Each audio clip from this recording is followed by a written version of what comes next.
বাড়িতে চিড়ে আমাদের সবারই থাকে, তাই চিড়ে দিয়ে খুব সুস্বাদু তুলতুলে নরম একটা টিফিন আপনি বানিয়ে নিতে পারেন। টিফিনে, ডিনারে, জলখাবার যে কোনোভাবেই আপনি এটাকে খেতে পারেন। বানানোও যেমন সহজ, খেতে কিন্তু খুবই সুস্বাদু হয়। আর এটাতে পেঁয়াজ ছাড়াও আপনি নিরামিষভাবেও বানিয়ে নিতে পারেন। প্রথমে 100 গ্রামের থেকে একটু বেশি চিড়েকে একদম ভালো করে জল দিয়ে ধুয়ে নেব। তার মধ্যে 1/4 কাপ মতন সুজি মিশিয়ে মিক্সার গ্রাইন্ডারে নিয়ে নেব।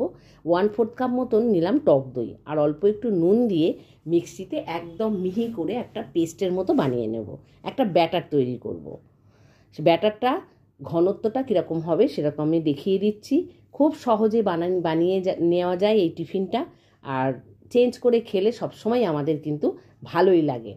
তারপর মিক্সি ধোয়া জলটা দিলাম, ঘনত্বটা এরকমই থাকবে, কারণ সুজিটা একটু ফুললে আরও ঘন হয়ে যাবে। এর মধ্যে আমি কিছু সবজি অ্যাড করব। পেঁয়াজ দিলাম, টমেটো দিয়েছি, গাজর গ্রেট করে রেখে, ধনেপাতা আর আদা কুচি, লঙ্কা কুচি, আপনার কাছে যেটা থাকবে সেটাই দেবেন।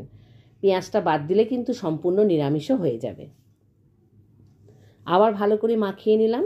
তারপর দেব, রঙটা দেখতে ভালো লাগবে বলে একটু হলুদ, একটু লঙ্কার গুঁড়ো, যাতে বেশ দেখতে ভালো লাগে, দিয়ে একটু 10 মিনিট 15 মিনিট রেস্টে রেখে দেবো।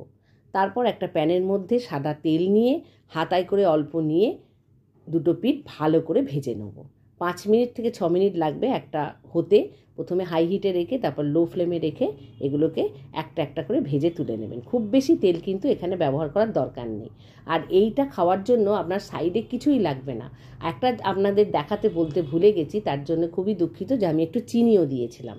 এটা খেতে এতই সুস্বাদু হয় যে এর সঙ্গে আর কিছুই লাগে না, বানিয়ে অবশ্যই খাবেন। আমার চ্যানেল যারা সাবস্ক্রাইব করেননি, চ্যানেলটাকে সাবস্ক্রাইব করে আমার পাশে থাকবেন। ফেসবুক থেকে দেখলে পেজটাকে ফলো করে নেবেন, আর বন্ধুদের সঙ্গে শেয়ার করে নেবেন আমার দেওয়া ভিডিওগুলো। দেখুন কত সহজেই উল্টেও নেওয়া যাচ্ছে, কোনো অসুবিধা নেই, উল্টাতে আপনাদের কোনো অসুবিধা হবে না।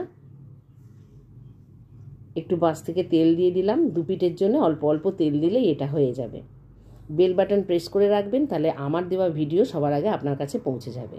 ভালো থাকবেন, সুস্থ থাকবেন, আবার পরের ভিডিওয়ে দেখা হবে।